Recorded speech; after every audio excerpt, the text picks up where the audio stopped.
My sister's fiancé said the perfect gift would be me vanishing. So I granted his wish and sold the house they planned to live in. I've seen some messed up things in my life, but nothing prepared me for the moment my sister's fiancé, with a predatory grin, told me the perfect wedding gift would be for me to vanish from their lives forever.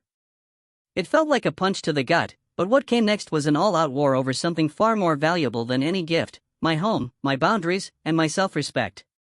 My name's Reed, I'm 38, and yeah, I'm that guy, the older brother, the fixer, the one who always picks up the pieces. I'm also a high school principal, which means my daily life is basically a masterclass in putting out fires with a coffee cup instead of a hose. I like boring, you know? Boring means safe. But my family? Oh no, my family is anything but boring. I paid for my sister's community college when my dad scoffed, "Rail artists don't need degrees." I co-signed for my mom's car when her credit somehow vanished into thin air. So when my sister, Mara, got engaged, naturally, I offered to host the rehearsal dinner. That's just who I am. Reed equals responsible, apparently. It was the day before the wedding. We were at this fancy ballroom, all fake gold chairs and a chandelier that looked like it was plotting a dramatic fall. I had my trusty clipboard, of course. The DJ was checking wires, the caterers were fussing over centerpieces, and Mara, my sister, was just twirling around like a kid who'd broken into a gym. Then, Tyler, her fiancé, sauntered over. He had this smile, you know? The kind a salesman wears right before he tries to convince you that you desperately need whatever garbage he's selling. He leaned on the bar, all casual, like we were starring in a whiskey commercial. "Reed," he started, his voice too friendly, like a waiter about to upsell me the most expensive dessert. "You know what would be the perfect gift?" I didn't even look up from my notes. I'd already shelled out for the rehearsal dinner, the vendor tips, the list went on. He just grinned wider, a smile so bright it could set off car alarms. Then he said it. "No, man. The perfect gift would be you disappearing from our lives forever." The world didn't stop. Glasses still clinked. The DJ tapped his mic, someone laughed near the cake. But for me, those words hit like a physical blow, a slap through a closed door. Mara saw my face and just rolled her eyes. "He's joking, Reed. Don't be sensitive." Tyler didn't even flinch. He leaned in closer, just for me. "You've had your turn running her life. Hand off the baton. Be generous." He patted my shoulder twice, like a coach dismissing a kid from the game. I just stared at his hand until he moved it. "I don't run anyone's life," I said. My voice was level. Years of dealing with unruly teenagers in assemblies teaches you how to keep that outward calm. He just shrugged. "Then don't start tomorrow. And don't make it weird with the house." "The house? What house?" I frowned. He just grinned. Mara tugged his sleeve, hissing, "Drop it." Then she looked at me, "Just be on time tomorrow." I nodded, clutching my clipboard. Breathe in, breathe out. It's the principal's trick. Don't react first. Tyler raised his glass to me. "To the perfect gift," he murmured, then walked away. I watched him go, feeling the floor literally tilt under my feet. I was standing in a story I hadn't agreed to be in. Okay, so that house comment? That's the real knot that tightened around everything. Let me back up 5 years. It was a tough year. Brutal budget cuts, and that winter, 3 kids in my district lost their housing. You don't unlearn that kind of thing when you clock out. So, I bought this small, tired duplex. It was in our old neighborhood, the kind of place with cracked sidewalks and a corner store that knows your business. My plan was simple: I'd renovate one side, live there, and rent the other side at a discount, to a teacher, a new family. The numbers worked, if I lived modestly, if I forgot vacations existed. Mara, meanwhile, had just dropped out of community college. 19, newly stubborn, totally infatuated with some guy who hated labels and didn't believe in W2S. She bounced between couches until Mom called me, crying, and I handed over a key. "Short term," I'd said. 3 months. You pay utilities, buy your own groceries. She hugged me. You're a saint, Reed. 3 months became 6. Then a year. I covered the leaking bathroom, the cracked stove, the electrical panel no inspector liked.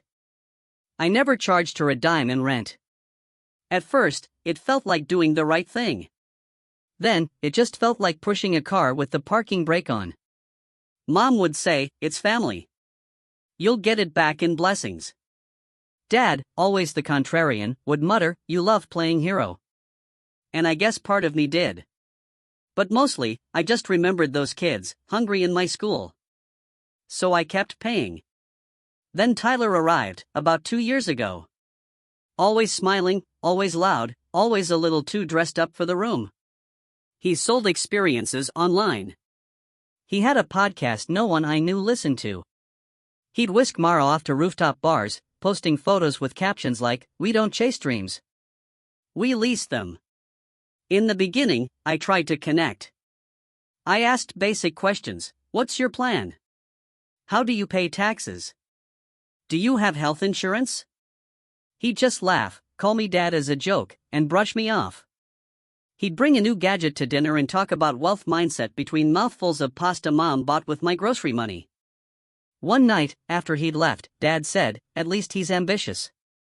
I just stared at the unopened envelopes on Mom's table, late fee, final notice, urgent. I thought about my teachers, buying markers with their own cash.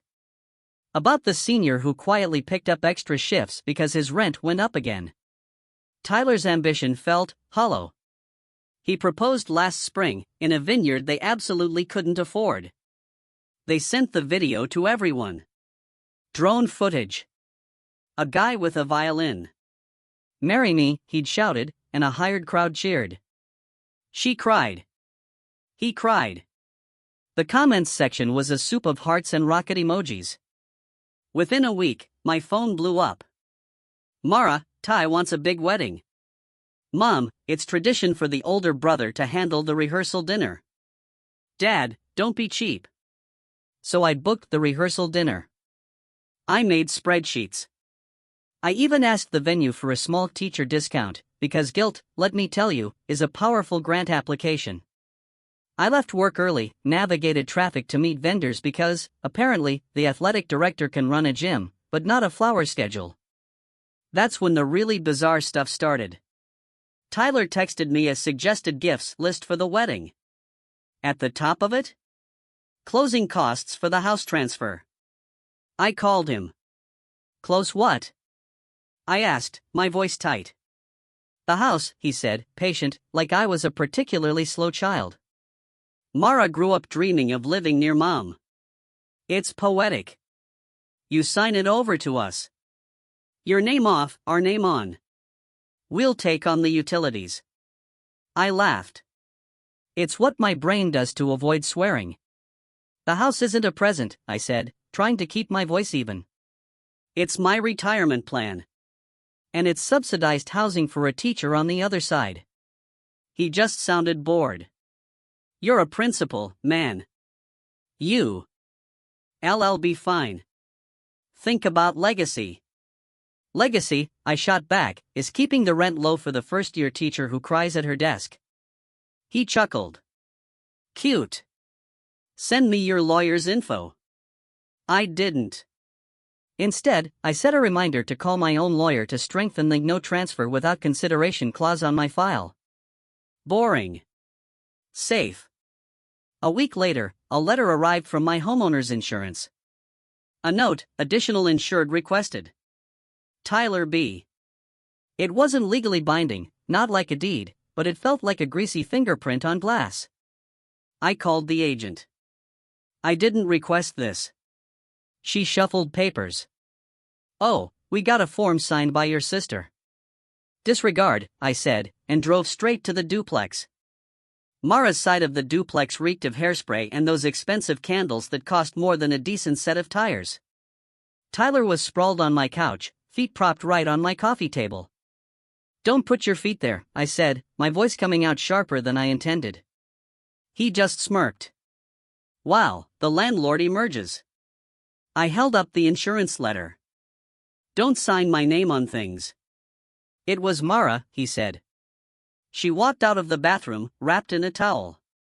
Tyler told me it's normal, she said, defensively. It's not. I snapped.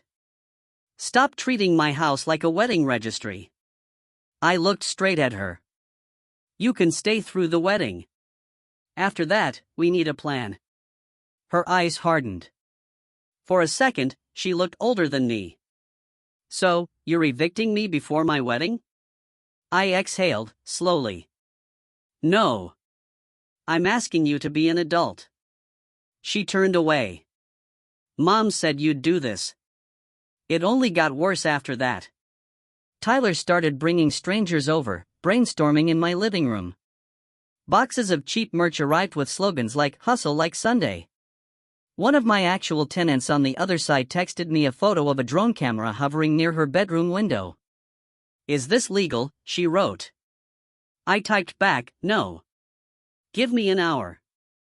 I drove straight over. Tyler was on the porch, filming a story. I just walked up, took the drone remote right out of his hand, and slipped it into my pocket. "You can't fly this here." He raised his phone. "My landlord is assaulting me," he announced to his followers. All 9 of them. Mara just laughed. "Reed, don't be dramatic. Tell your fiancé to stop filming people's windows," I said. He spread his hands. "You gonna call the cops on your sister's future husband? The thing about being a principal?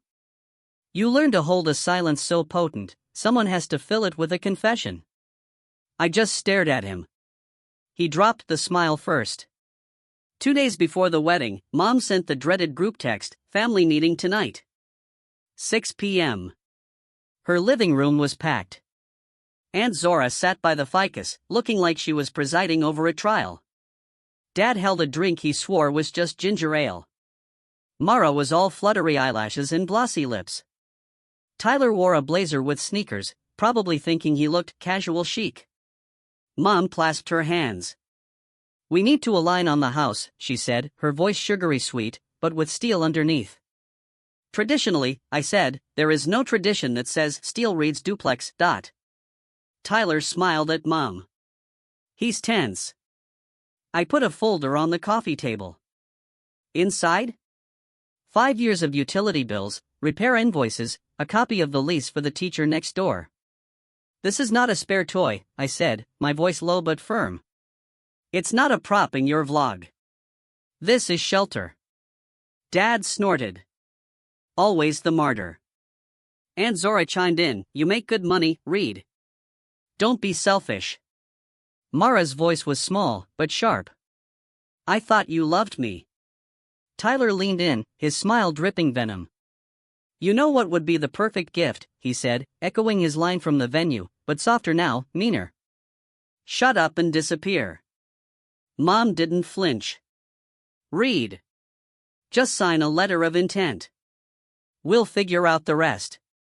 I looked at their faces. And finally, I understood the role I'd been cast in, not brother, not son. Just a wallet with feet. I picked up my folder and stood. "Meeting adjourned," I said. Dad laughed. "Power trip." "No," I corrected him. "Boundary." The breaking point wasn't some sudden, explosive fight. It was like a thread being pulled, slow and steady, until the whole sweater unraveled. It began in the family group chat, the night before the wedding. Tyler posted a photo of a champagne bottle, "Tomorrow we level up." Then he sent a winking emoji directly to me. "Don't be late, landlord." I typed. Deleted. Typed again. Then, I didn't hold back. I dropped screenshots. Utility bills, my name highlighted. The email from the insurance agent. The attempted additional insured request. A Venmo history showing I'd covered Mara's groceries and Tyler had reimbursed me with exactly $0. And then, a single fire emoji. Mom responded first. "Reed, this is ugly. Don't ruin Mara's big day." I replied with one sentence, "Stop treating me like a bank." Dad chimed in, "Guilt trips don't suit you, son." A minute later, my phone buzzed. An unknown number. It was the venue manager. "Small thing," she said, "your future brother-in-law tried to add his card to your rehearsal dinner. It declined 3 times. We ran yours on file. Also, he asked for the honeymoon suite key. Said you said it was all taken care of, . Don't give him anything else," I said. "Call me if he breathes near the register." Then my work phone chimed. My work phone. Which I never use for family. It was the district treasurer, a no-nonsense woman who signs paychecks and smells lies like gas leaks. "Reed," she said, her voice low. "I got a call a few hours ago. A man, claiming to be your brother-in-law, asked to confirm employment details for a loan. He tried to get your salary and your retirement balance. Said he needed it for a family acquisition, but..." My free hand clenched. "I told him to take a long walk off a short pier," she continued, "and I flagged your file." "Thank you," I said, and I meant it with every fiber of my being. I drove to the duplex at 10 p.m. All the wedding timelines and playlists were rattling in the trunk of my brain like loose change. The house was dark, but lights spilled from Mara's living room. Laughter. Music. Tyler's voice. Inside, a few people I didn't know were perched on my couch, eating wings over my rug. Tyler stood at the kitchen island, counting cash, like he wanted to make sure everyone saw him counting cash. "Everyone out," I said, my voice steady. "Now." Tyler grinned. "It's a celebration." "This isn't your house," I replied. "No parties. No strangers.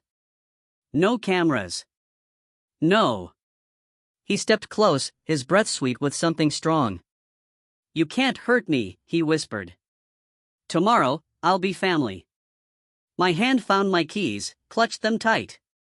"Tomorrow you'll be on time," I said. "That's the only thing you'll be." Mara's face flickered. "Reed, please don't make it hard." I looked at her, my little sister, the kid who once fell asleep in my back seat with a lollipop stuck in her hair. Something inside me cracked. Hard, I said, was 5 years of keeping the lights on. Hard was teaching classes during a lockdown, then dropping off your groceries at midnight. Hard is watching you treat shelter like a gift bag. Tyler laughed, threw his arm around Mara.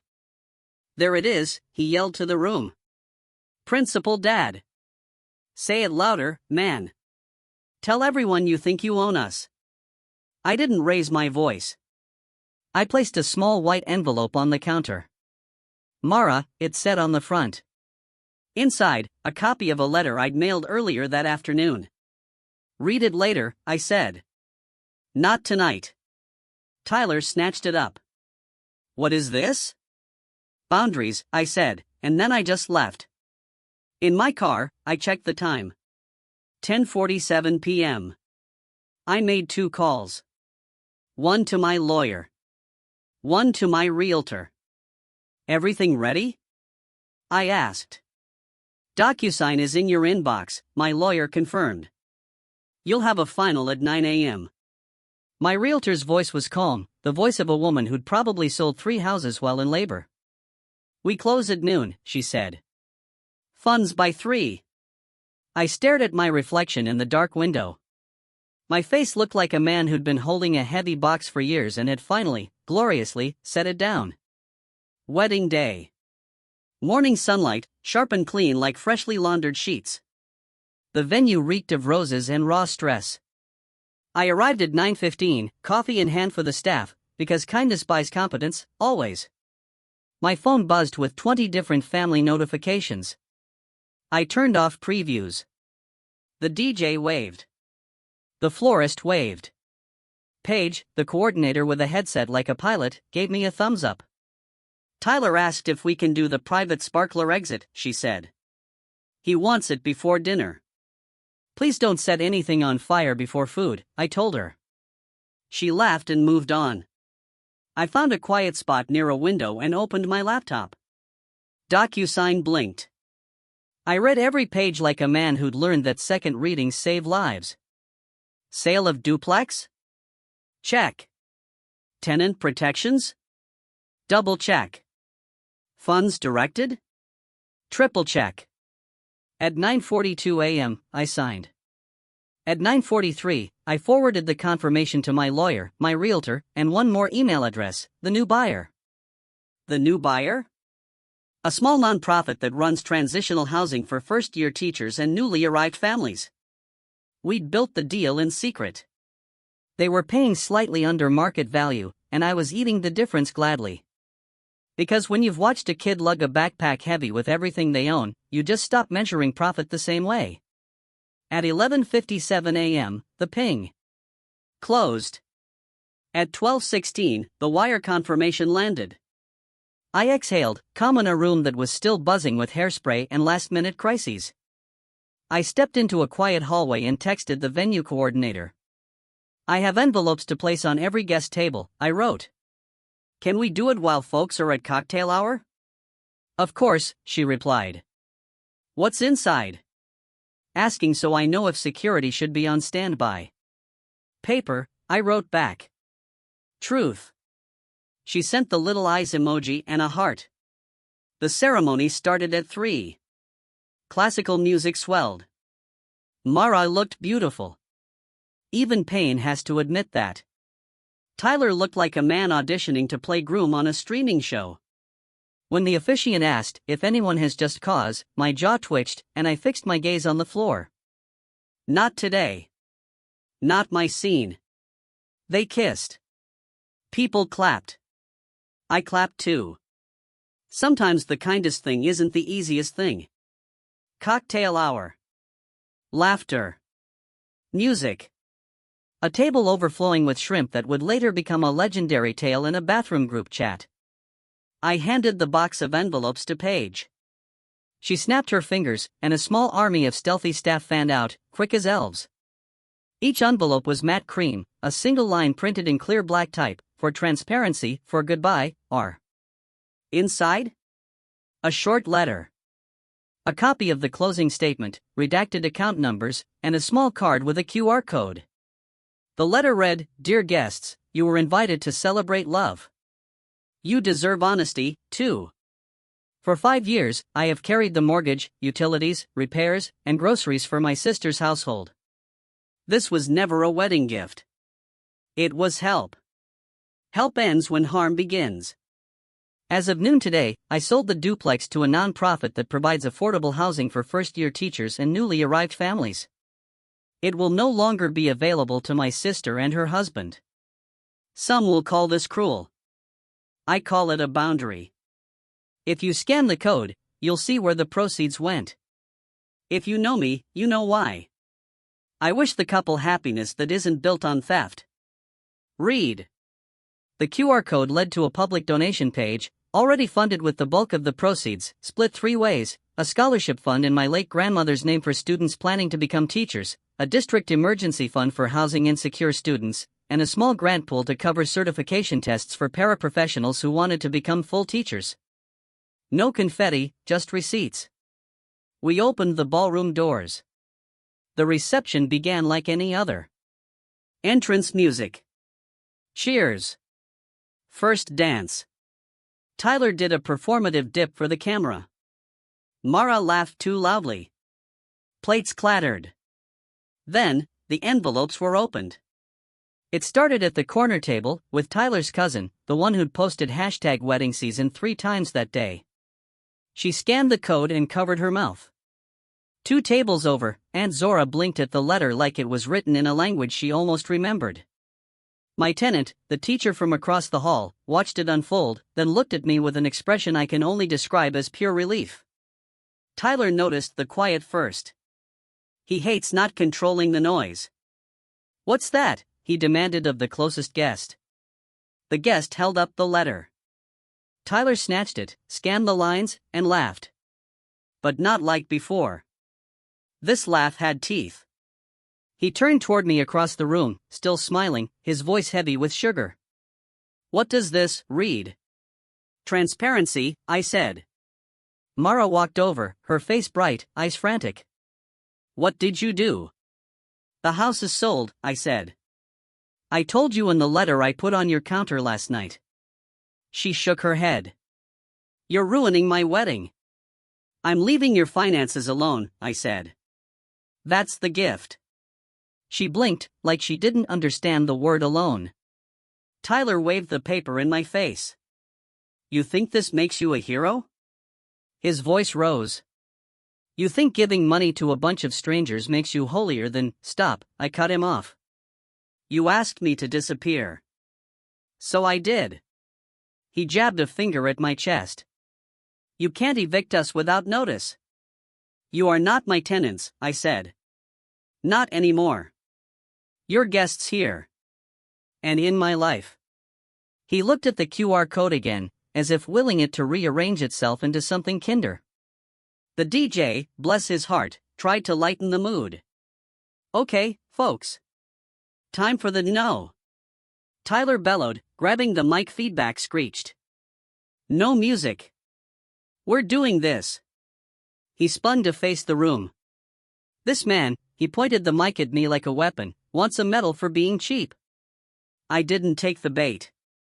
I simply opened my own folder and laid out copies of the bills, the insurance letter, the attempted additional insured, the texts asking me to cover closing. This is a boundary, I said. Not a performance. Mom stood up, her cheeks flushed. Reed. How dare you humiliate your sister? I looked at her. Years of swallowed words boiled up, then cooled into a flat line. I'm not humiliating anyone. I'm refusing to be used. Dad muttered, you could have handled this privately. I nodded. I tried. You called it drama. So I made it plain. A silence fell, the way it does in a classroom right before the truth finally sinks in. Then, the new buyer walked in.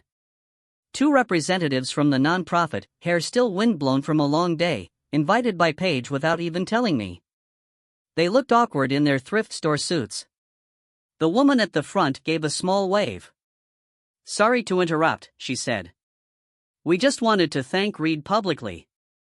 The second-floor unit will house 2 first-year teachers whose apartments flooded last month. The ground-floor unit will go to a family on our waiting list whose kids attend Reed's school. She smiled at me. Your money didn't vanish. It landed. The room shifted. People who knew what rent costs in this city nodded. Some clapped. Some didn't. That's fine. Truth doesn't need unanimous votes. Tyler slammed the mic on the table. Get out, he hissed at them. Mara's bouquet trembled in her hand. Reed, she said, her voice small. Where will we go tonight? I looked at her. At the girl who once borrowed my hoodie and never gave it back. To a hotel, I said. Like adults. Tyler glared. We'll sue. My lawyer, who had slipped into the back like a ghost because I'd left him a pass, raised a hand in a tiny wave. Try me, he mouthed. I picked up my jacket. The DJ, on instinct, started the music again. People needed something to do with their hands. I walked to the exit. Paige met me there, her eyes shiny. What was inside, she whispered. He'll never forget. I nodded. It wasn't for him. Who was it for? Me, I said. And the kids. 2 weeks later, my mornings are quiet. The late summer air, the smell of cut grass, the hot asphalt. The first-year teachers moved in yesterday. I hauled a futon up those narrow stairs, scraped my knuckles, and I honestly didn't mind. They brought me a thank you plant I'll probably kill in 3 months. We laughed. It felt good. I changed my locks. And I changed my mind about a few things, too. Mom left 8 voicemails. First furious, last exhausted. Family forgives, she said. I hit delete. Family also respects boundaries. Start there. Dad texted, you embarrassed us. I replied, I relieved myself. Not a joke. A fact. Mara tried the longest. Little paper boats of messages. Angry, then pleading, then angry again. Tyler has connections. I'll owe you forever. I miss you. I sent one reply, I love you. I won't finance you. If you're ready to talk real budgets, I'm here. If not, I still love you. The ATM is closed. Silence. Then, at 1:13 a.m., I didn't know he called your district. Another, he sold grandma's ring for the photographer. Then, I'm staying with a friend now. Last, does the nonprofit need volunteers? I stared at that one. Yes, I wrote. They need everything. Nothing from Tyler. A cousin says he posted about toxic relatives and launched shirts. Boundary King. I hope he buys one. At school, a kid hovered in my doorway, eyes fixed on his shoes. My mom said to say thank you, he muttered. We got the emergency fund. We're at the shelter for now, but it's near my bus. The place with the teacher apartments. It's safe. I'm glad, I said. He left. I watched my calendar blur into pixels. That night, at my kitchen table, I wrote 3 lines. I taped them above my desk, simple words for when the old script tries to creep back in, asterisk I am not a wallet with feet. Asterisk love doesn't require self-erasure. Asterisk boundaries are a gift, to me, and to everyone I stop resenting. I think about that chandelier that refused to fall. The envelopes. How much truth a small piece of paper can carry. And the word that arrived late, but finally arrived, no. Here's the version I keep. A man asked for the perfect gift. Silence. A blank check. My life bent to his plan. I gave something else. A boundary. A ledger with my name erased.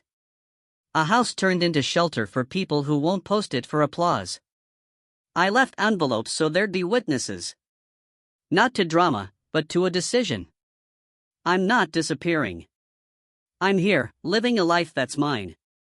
When the old voices call me selfish, I look at the scholarship dashboard, the emergency grants, the teacher turning a key she can afford, and remember the only moral that truly matters: I will never again fund my own erasure.